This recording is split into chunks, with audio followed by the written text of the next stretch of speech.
नमस्कार, मी पंजाब डक. आज आहे 5 जुलै 2026.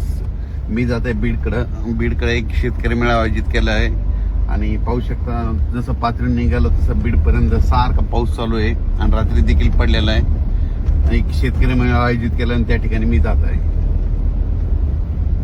आज राज्यामध्ये 5 जुलैपासून 5, 6, 7 पर्यंत आणखीन 3 दिवस राज्यात पाऊस राहणार आहे म्हणून हा अंदाज लक्षात घ्यायचा.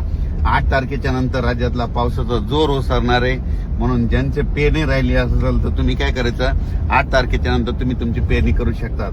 कारण की आणखीन 3 दिवस 5 जुलै, 6 जुलै आणि 7 जुलै आणखीन 3 दिवस राज्यात पावसाचा जोर राहणार आहे म्हणून ही अंदाज लक्षात घ्यायचा. मुंबई, पुणे, नाशिककडे जास्त पाऊस राहील. त्याच्यानंतर विदर्भामध्ये पूर्व विदर्भ आणि पूर्व विदर्भाकडे आज 5-6 जिल्ह्यामध्ये खूप जोराचा पाऊस पडेल म्हणून हे लक्षात घ्यायचं. मराठवाड्यात देखील असाच रिमझिम स्वरूपाचा पाऊस पडणार आहे म्हणून हा देखील अंदाज सर्व शेतकऱ्यांनी लक्षात घ्यायचा.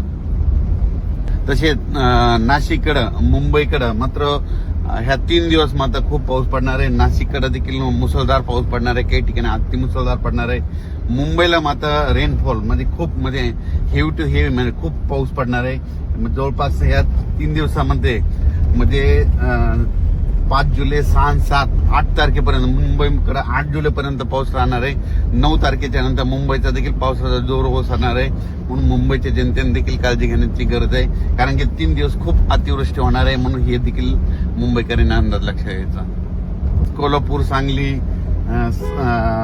सातारा, पंढरपूर, इकडे धाराशिव जिल्हा, लातूर जिल्हा, बीड जिल्हा या भागामध्ये असाच स्वरूपाचा रिमझिम कुठं पेंडवलता पाऊस असा चालू राहणार आहे. आणि ईदभर ओल गेल्याच्या नंतर त्यांनी देखील 8 तारखेच्या नंतर पाऊस उघडल्याच्या नंतर तुम्ही तुमचा पेरणीचा निर्णय घेऊ शकता.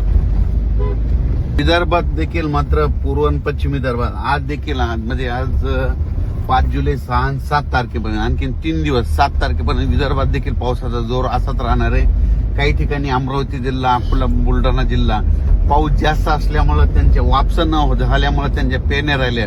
त्या शेतकऱ्याचे फोन येत होते हे पाऊस कधी थांबत, तर त्या शेतकऱ्याला, विदर्भातल्या शेतकऱ्याला सांगू इच्छितो की 7 तारखेपासून तुमच्या विदर्भाचा पावसाचा जोर ओसरणार आहे. नंतर तुम्ही तुमच्या पेरण्या करू शकता. धन्यवाद.